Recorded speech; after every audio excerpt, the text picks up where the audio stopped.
Salam alaikum wa rahmatullah, chers apprenants.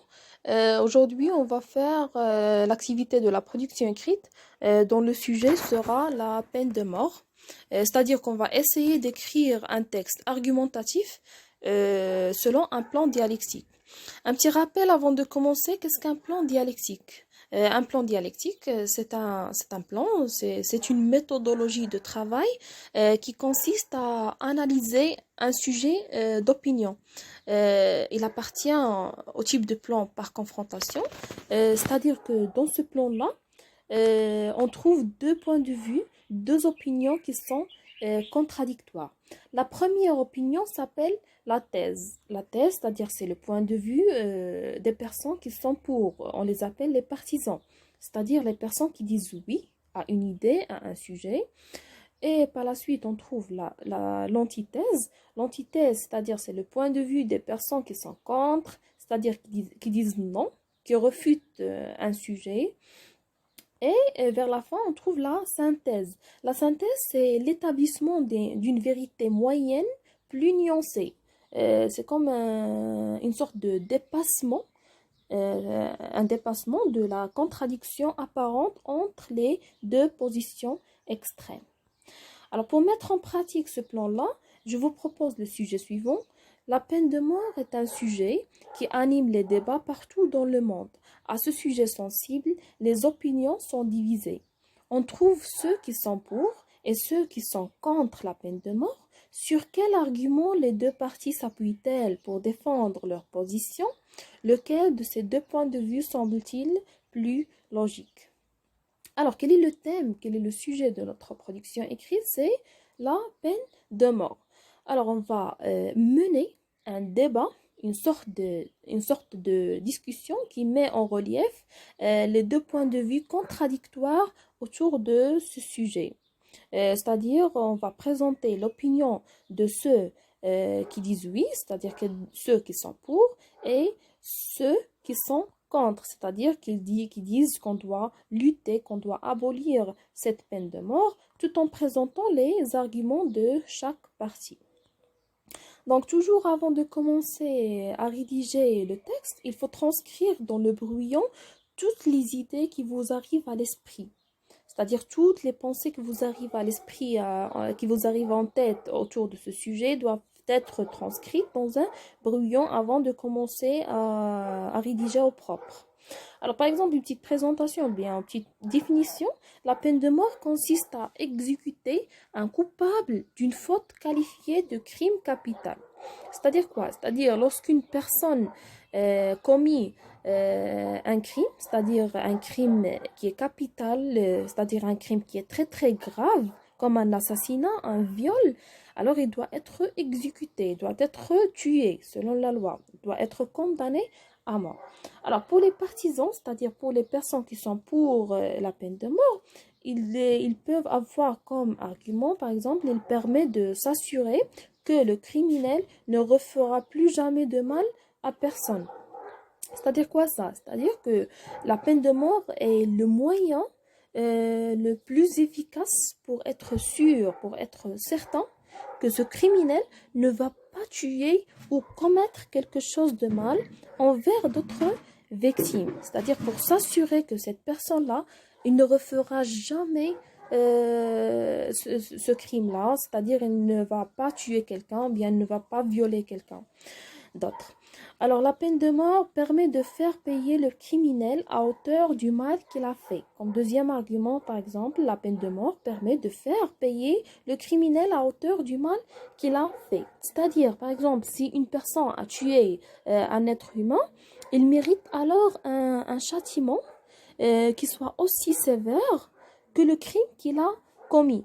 En partant du principe œil pour œil, dent pour dent, par exemple, ou bien autrement dit, c'est-à-dire que seule la peine de mort peut calmer la douleur et la colère des parents et des proches et ainsi conduire la justice.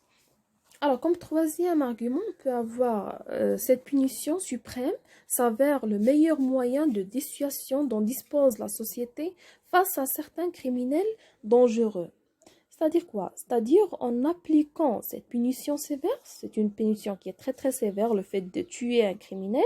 Alors, les autres criminels vont avoir l'exemple. C'est-à-dire on peut prendre la peine de mort comme un moyen dissuasif pour lutter contre les éventuels crimes, c'est-à-dire faire peur aux personnes qui commettront des crimes graves. Alors, les personnes qui sont contre la peine de mort, ils peuvent avoir comme argument, on peut tuer une personne qui peut être innocent. C'est-à-dire quoi? C'est-à-dire que la peine de mort est irréversible, elle a un caractère irrévocable.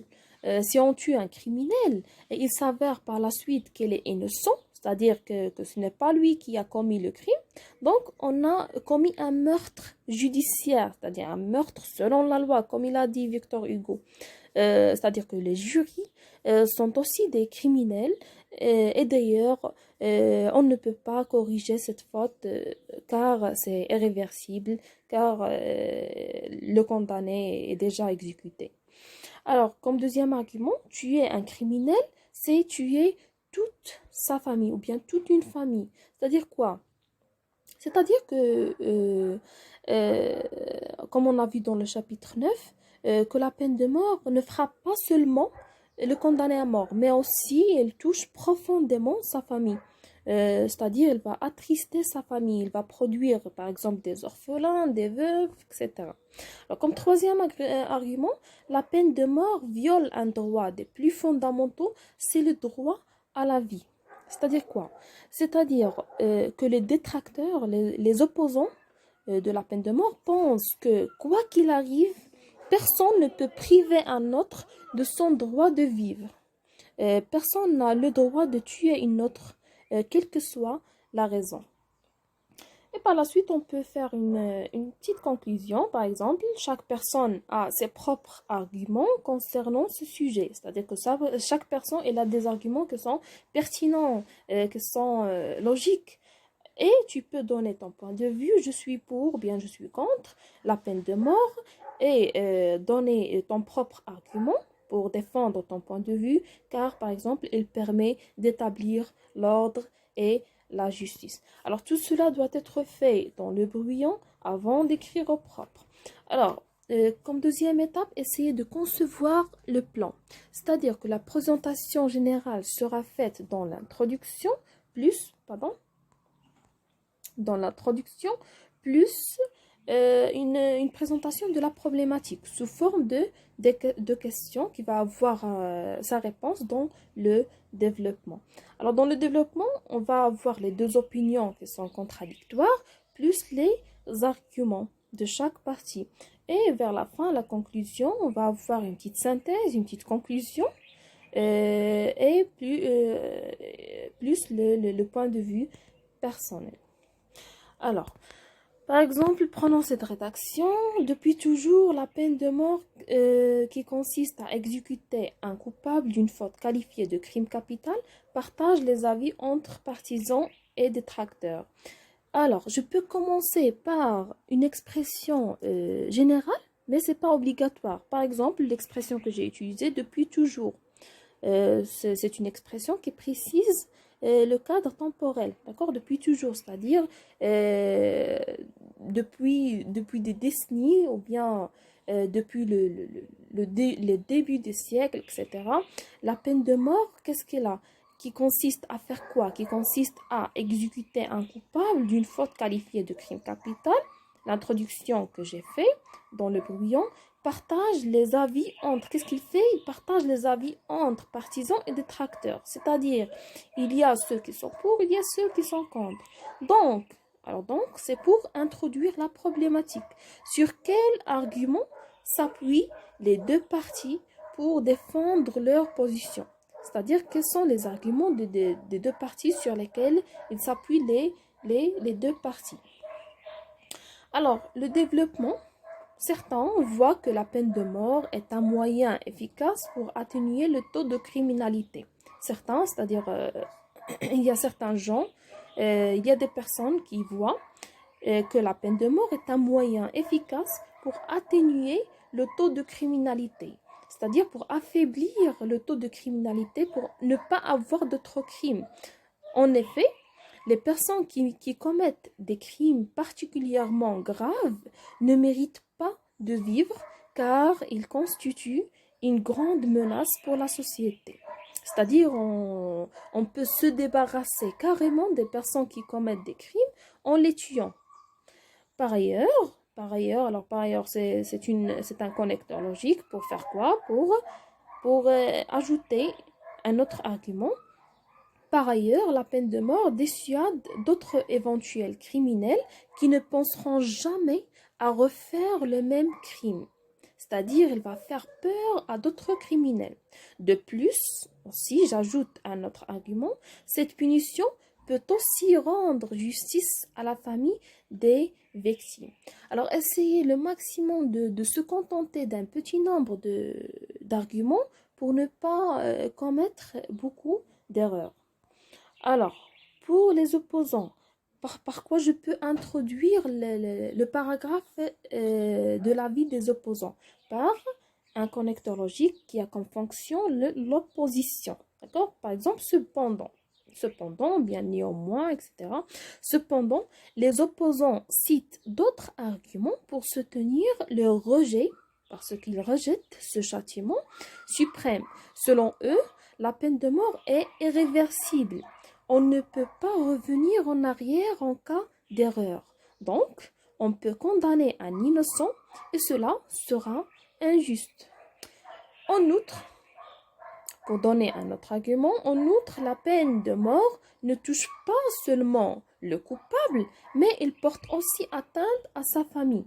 C'est-à-dire quoi? C'est-à-dire on attriste la mère, l'enfant, l'épouse, comme l'exemple du condamné à mort de Victor Hugo, qui pense à la situation misérable de sa famille après son exécution. Lorsqu'il a dit, je laisse une mère, je laisse une fille, etc. La mère, elle va mourir, la femme, elle va être folle, etc. Et enfin, la peine capitale viole un droit des plus fondamentaux qui est le droit à la vie. C'est-à-dire on va priver le criminel de son droit à la vie. En conclusion, on peut introduire la conclusion par une expression qui exprime la fin de la rédaction, par exemple pour conclure, ou bien en guise de conclusion, ou bien finalement, comme vous voulez. Il s'avère qu'il y a une divergence profonde entre les deux camps. C'est-à-dire, il y a une différence entre les avis, entre les deux camps, entre les deux groupes. Et chaque partie possède ses arguments qu'elle croit probants, c'est-à-dire ses arguments qu'elle croit logiques. Néanmoins, par exemple, on peut dire aussi néanmoins, je suis du côté de ceux qui pensent que la peine de mort est nécessaire. C'est-à-dire, même s'il s'avère que les deux parties ont des arguments qui sont convaincants, ou bien qui sont logiques, je suis du côté de ceux qui pensent que la peine de mort est nécessaire afin d'établir l'ordre et la justice dans la société, mais il ne faut pas oublier de développer l'appareil judiciaire. C'est-à-dire qu'on doit garder la peine de mort, mais il faut s'assurer, il faut vérifier que la personne a commis vraiment le crime avant de l'exécuter.